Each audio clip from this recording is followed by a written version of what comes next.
Welcome, my super amazing pupils. While we often communicate in a short burst of information such as text messages and social media, there is still a place for a grammatically accurate, well spelled, and properly formatted friendly letter.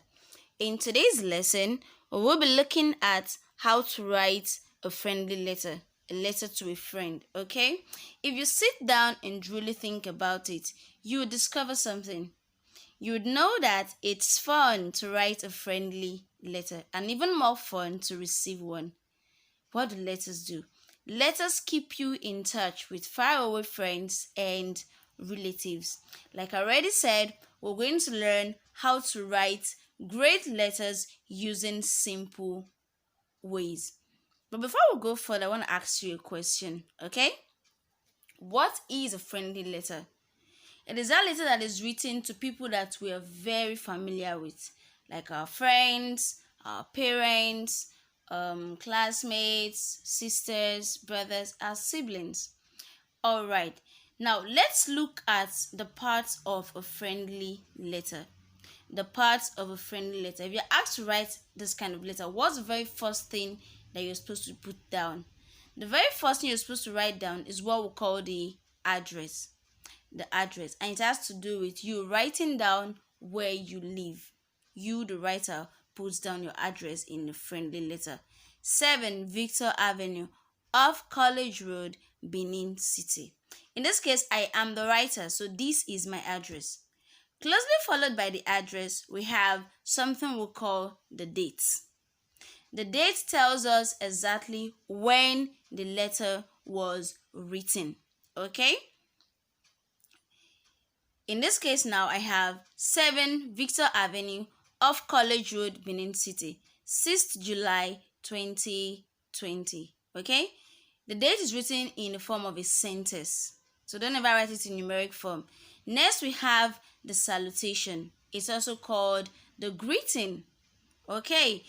Dear Murray, this is a person I am writing to. It is written to that person you're addressing the letter to. So if you're writing to Ofure, you say Dear Ofure. To Fego, you say Dear Fego. Okay? After that, we have what we call the body. Now, the body is written in paragraphs.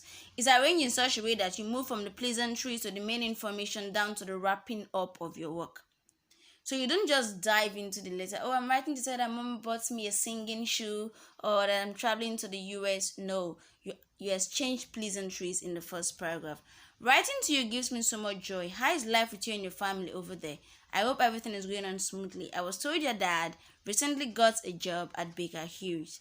I can categorically tell you that your life is about to change for the better. This paragraph shows your reader that you actually care. Okay, it's not that you don't even it's not that you just jump into the letter and then you just start telling the person why you wrote. No, it shows that you care enough to find out how the person is faring. Okay, and then in the second paragraph you can now start telling the person the reason you wrote the letter in the first place, or the reason you're writing the letter in the first place. Oh, I'm writing because I was told about your plans to write an entrance exam into UPSS. That's very nice. I know you've done well academically, and then you just start talking. This is now your main reason for writing the letter, letting the person know how intense UPSS exam can be. And then from there, you move on to the third paragraph where you start giving the person advice. Okay, oh, you have to write legibly because that is the only thing that will speak for you when the examiner starts marking. They won't come to your house to start asking you, oh, Kennedy, what did you write? Kennedy, what were you trying to say here? No, you have to write legibly. So this is the advice your friend will be giving you here, and any other advice that he or she feels is necessary for you to get in order for you to do well in your exam. So the third paragraph does all of this, and then this thing still moves on and drags us smoothly into the fourth paragraph. More about writing legibly, preparing hard for the exam, how the best of the best gets in. So that's what just occurs in your paragraph 2, 3, and 4. From there, you now move on to the fifth paragraph. Okay, the fifth paragraph, it's in a way totally different. It's where you write your closing lines, where you wrap up your work, where you express the wish to see the person again, where you extend your greetings to your friends over there. Okay, this has to do with the fifth paragraph. It's always on its own. You don't bring in any additional information here. You just extend greetings.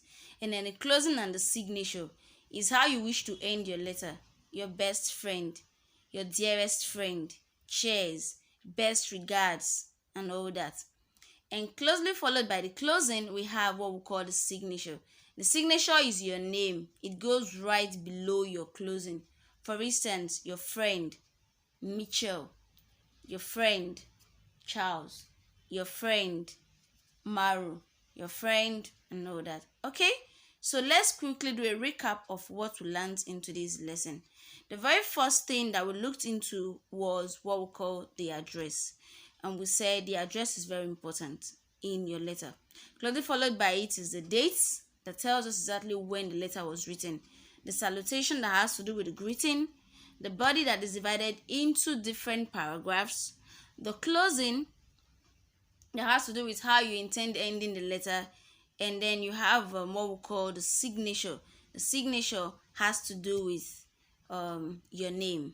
Okay, so these are the format for writing a friendly letter. Now let's look at examples of a friendly letter. This is how it should look like. The only thing missing here now is the address, but the date and every other thing is intact. But when you come to the next sample, you will see that the address is well written there. We have the closing, we have the signature, we have the salutation. So these are the different types of friendly letters. You may not be able to see the print actually. The purpose of me fixing in this is for you to have a look on how the letter will look like at the end of the day. So this is it. When you're done, if you're posting, you can just keep it inside your envelope and take to the post office, and you're done with the friendly letter. So now I want to see you give me a very nice one. This is where I'll end my class for today. Until I come your way next time in the next lesson, it is bye from me. Stay safe and be good.